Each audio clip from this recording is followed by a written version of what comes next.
সব শুকরিয়া আল্লাহ তাআলার জন্য, যিনি আজকের বরকতপূর্ণ মাহফিলে আমাদেরকে আসার অবসর তৌফিক মেহেরবানি করে ভিক্ষা দান করেছেন। সেজন্য আসুন আমরা সকলে একবার অবনত চিত্তে হৃদয়ের আবেগ অনুভূতি উজাড় করে সমবেত কণ্ঠে রাতের নীরবতা নিস্তব্ধতা ভঙ্গ করে সিংহের মতো গর্জন করে একবার বলি আলহামদুলিল্লাহ। অগণিত অসংখ্য দরুদ ও সালাম আল্লাহর সৃষ্টির প্রধান আকর্ষণ, বিশ্বসভার সভাপতি, সকল নবী রাসূলগণের মাথার তাজ, শামসুল হিদায়াত, বদরুদ্দুজা, সাইয়্যিদুস সাকালাইন, ইমামুল মুরসালিন, খাতামুন নবিয়্যিন ওয়াল মুরসালিন, আফতাবে নবুওয়াত, শাহনশাহে রিসালাত, সরকারে দো জাহাঁ, সুলতানুল মদিনা, নবিয়ুল আম্বিয়া, হুজুরে আকরাম, নূরে মুজাসসাম, নূরুন আলা নূর, সাইয়্যিদিনা হাবিবিনা শফিঈনা মাওলানা মুহাম্মদ সাল্লাল্লাহু আলাইহি ওয়াসাল্লামের উপর আল্লাহ তাবারাকা ওয়া তাআলা যাকে আজ থেকে প্রায় ১,৫০০ বছর আগে প্রেরণ করেছেন সর্বশ্রেষ্ঠ ও সর্বশেষ নবী ও রাসূল হিসেবে, যার পরে আজ পর্যন্ত পৃথিবীতে অবশ্যই কোনো প্রকারই নবী কিংবা রাসূল অবশ্যই আসে নাই, অবশ্যই এখনো নাই, অবশ্যই কিয়ামত পর্যন্ত আসবে না। সম্মানিত সুধী, বৃষ্টি বাদলের কারণে মাইকটা ঠিক হবে না। আগে কি করছে?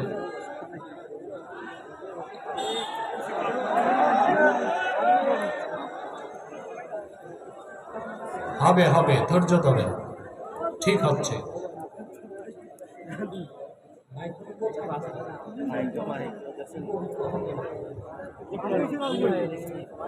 প্রিয় বন্ধুগণ, আপনারা খুব কষ্ট করে দাঁড়িয়ে আছেন, বসার মতো ব্যবস্থা নেই। গতকাল বৃষ্টি হয়েছে অনেক আপনাদের এলাকায়। ঝড় তুফানের দিন এমনি মাহফিল করতে গেলে মানুষ একটু আতঙ্কে থাকে, বৃষ্টি হয় কিনা। আমাদের কষ্ট হলেও আজকে আল্লাহ আমাদের সুযোগ করে দিয়েছে, হলো না। পুরুষের কণ্ঠে বলেন আলহামদুলিল্লাহ। আমরা আল্লাহর কাজে এসেছি, তিনি যদি বৃষ্টি দিয়ে আমাদের প্রোগ্রামকে পণ্ড করে দেন, এটা তার খুশি, সেটাও ইনসাফ। আমরা দেখব তিনি ইনসাফ করেন নাকি ইহসান করেন, ঠিক না?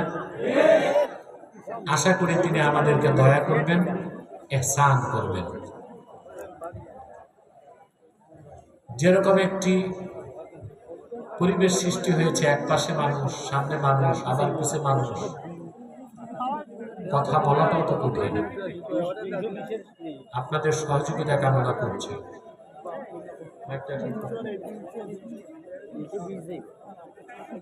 ঠিক না, আওয়াজ ডবল হচ্ছে, কানে লাগে, আওয়াজ কম পরিষ্কার হবে না, ওটা আমি দেখবো না।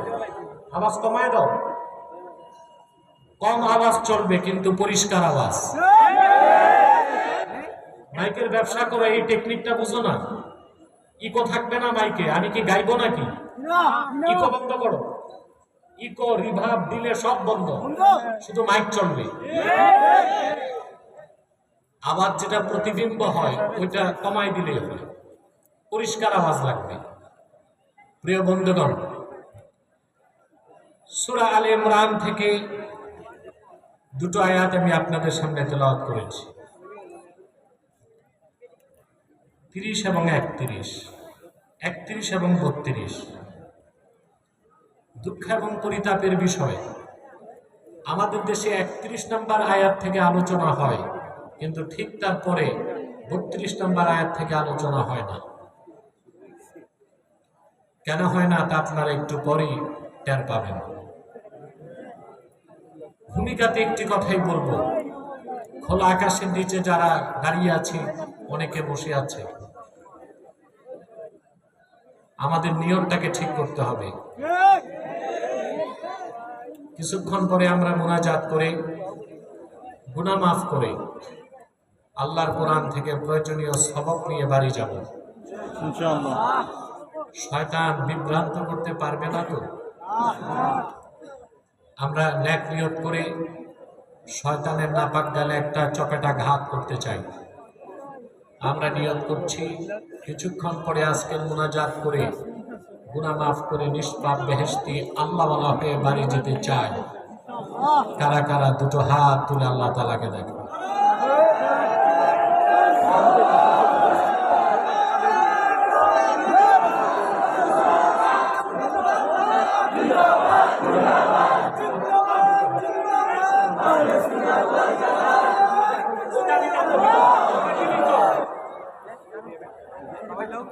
প্রিয় বন্ধুগণ, আসুন তিলাওয়াতের মাধ্যমে আলোচনায় প্রবেশ করি। আমার সঙ্গে আপনারা পড়বেন, যেন প্রতিটি অক্ষরের নূরকে আল্লাহ তাআলা আমাদের সিনার মধ্যে বিকশিত করে দেন। বলুন আল্লাহুম্মা আমিন। আউযু বিল্লাহি মিনাশ শাইতানির রাজীম। বিসমিল্লাহির রাহমানির রহিম। قل إن كنتم تحبون الله فاتبعوني يحببكم الله ويغفر لكم ذنوبكم والله غفور رحيم.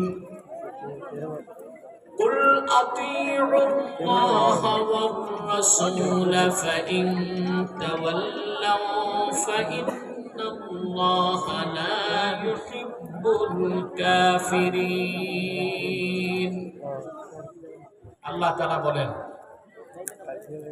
কুল ইন কুনতুম তুহিব্বুনাল্লাহ, মুহাম্মদ সাল্লাল্লাহু আলাইহি ওয়াসাল্লাম আপনি বলুন, যদি তোমরা আল্লাহকে ভালোবেসে থাকো, ফাত্তাবিউনি, আমার অনুসরণ করো,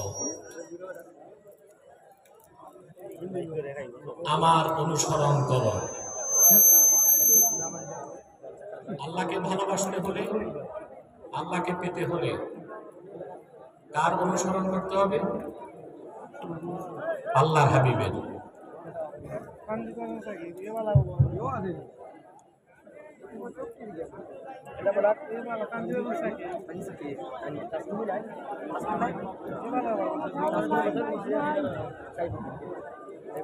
আল্লাহকে পেতে হলে কার অনুসরণ করতে হবে? আল্লাহর হাবিবের অনুসরণ করতে হবে। জবাব দেন। আপনারা যারা সামনে বসছেন, বাকিরা তো দাঁড়ায় আছে, আপনারা কি জবাব দিবেন না? না নবাবের মতো বসে থাকবেন? আল্লাহকে পেতে হলে, আল্লাহকে ভালোবাসতে হলে কার অনুসরণ লাগবে? আল্লাহর হাবিবের। তাহলে আল্লাহ বান্দার জন্য দুটো কাজ করে দিবেন। ইউহিব্বুকুমুল্লাহু ওয়া ইয়াগফির লাকুম যুনুবাকুম ওয়াল্লাহু গফুরুর রহিম। আল্লাহ তোমাদেরকে ভালোবাসবেন। ওয়া ইয়াগফির লাকুম যুনুবাকুম, তোমাদের জীবনের সমস্ত গুনাহকে আল্লাহ মাফ করে দিবেন। আল্লাহ হচ্ছেন ক্ষমাশীল, অতীব দয়ালু। এই 31 নম্বর আয়াতের উপর ব্যাপক আলোচনা আমরা বাংলাদেশে শুনি, কিন্তু ঠিক তার পরের আয়াতটা শুনি না। পরের আয়াত